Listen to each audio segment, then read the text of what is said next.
ایک باغ میں جہاں ایک شخص کا اونٹ دیوانہ ہو گیا تھا اور وہ حضور کو بلا کے لے گئے۔ اونٹ دیوانہ ہو جائے تو سخت نقصان دہ ہوتا ہے، تو صحابہ کہتے ہیں کہ حضور جب داخل ہوئے تو ہم ڈرے کہیں حضور کو نقصان نہ پہنچا دے، کیونکہ وہ حضور کو دیکھ کے دوڑتا ہوا آیا، لیکن جو ہی وہ قریب آیا تو منظر عجیب تھا، اس نے اپنی پیشانی حضور کے قدموں میں رکھ دی اور سجدہ ریز ہو گیا۔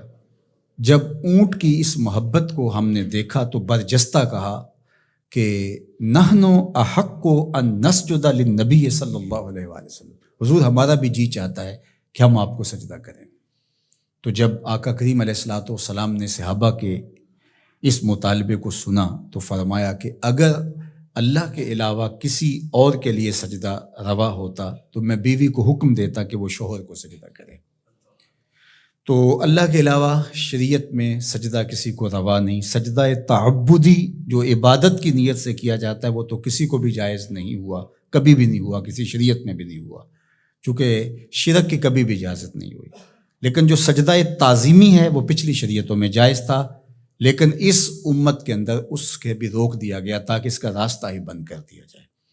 ایاک نعبد و ایاک نستعین، ہم تیری ہی عبادت کرتے ہیں اور تجھی سے استعانت طلب کرتے ہیں، تجھی سے مدد مانگتے ہیں۔ عبادت کسے کہتے ہیں؟ اقصی غایت التذلل والخضوع، انتہائی درجے کی عاجزی اور انکساری عبادت ہے، اور عبادت کا جو نقطہ کمال ہے وہ سجدہ ہے۔ سجدے سے بڑھ کر عبادت کا کوئی روپ نہیں ہو سکتا، اور بندے کو سب سے زیادہ قربت رب کی سجدے میں ہی نصیب ہوتی ہے۔ تو ہماری عبادتیں اللہ کے لیے ہیں، اس لیے بندہ اس کے حضور کھڑے ہو کر کے عرض گزار ہوتا ہے کہ مالک میرا سر تیرے حضور جھکے گا۔ تو یہ جو تقدم ہے ایاک کا وہ اس لیے ہے تاکہ یہ حسر پیدا کر دیا جائے کہ ہماری پیشانی اللہ کے علاوہ کسی کے آگے نہیں جھکتی۔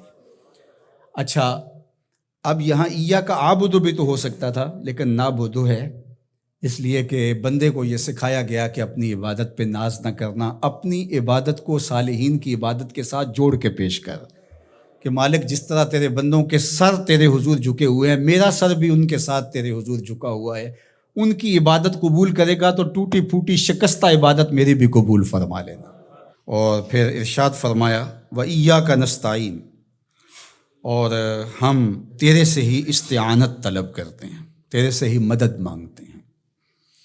استعانت اون سے ہے، اور استعانت کا معنی پھر یہ طلب ماخذ ہے نا، اس کا خاصہ باب استفعال کا، تو پھر اس کا مطلب یہ ہوا طلب الاون، مدد کا طلب کرنا۔ تو ہم اللہ جل شانہ کی عبادت بھی کرتے ہیں، اور پھر دوسرا درجہ جو ہے مدد طلب کرنا، نصرت اور تائید طلب کرنا، وہ بھی ہم اللہ سے طلب کرتے ہیں۔ تو اس لیے عبادت بھی اسی کے لیے ہے، کسی اور کے لیے عبادت تو ہو ہی نہیں سکتی، اور مدد اور نصرت بھی اسی سے ہی طلب کی جائے گی۔ جس طرح ایاک معنی میں حسر پیدا کرنے کے لیے اس کو مقدم کیا گیا ہے، ایاک نعبد و ایاک نستعین، تو یہاں بھی ایاک کو اسی طرح مقدم کر کے وہی زور یہاں کلام میں پیدا کیا گیا ہے، تاکہ جو ہے وہ سمجھنے والے اس کو سمجھنے میں کوئی ٹھوکر نہ کھائیں، اور اللہ ہی سے مدد طلب کرنی چاہیے۔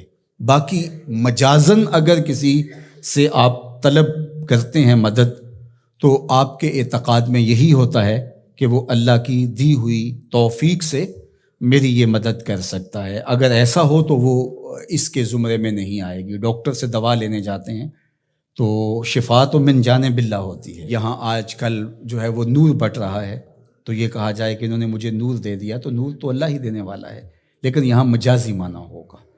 تو اسی طرح صالحین سے، نیکوکاروں سے، روحانی معاملات کے اندر جو استعانت طلب کی جاتی ہے تو وہ اسی معنی میں ہے۔ حقیقی معنی کے اندر جو ہے وہ استعانت اللہ تعالیٰ جل شانہ کی ہے۔ باقی رہی بات عبادت کی، تو عبادت تو کسی کی مجازن بھی نہیں ہو سکتی اور حقیقتاً بھی نہیں ہو سکتی سوائے اللہ کے۔ یہ ساری کہانی بیان کرنے کے بعد اپنی وفاداری کا یقین دلایا، اور پھر ہاتھ پھیلا کر کے اس نے کہا اہدنا الصراط المستقیم، مالک تجھ سے صراط مستقیم طلب کر رہا، ہدایت مانگی صراط مستقیم کی، سیدھی راہ کی۔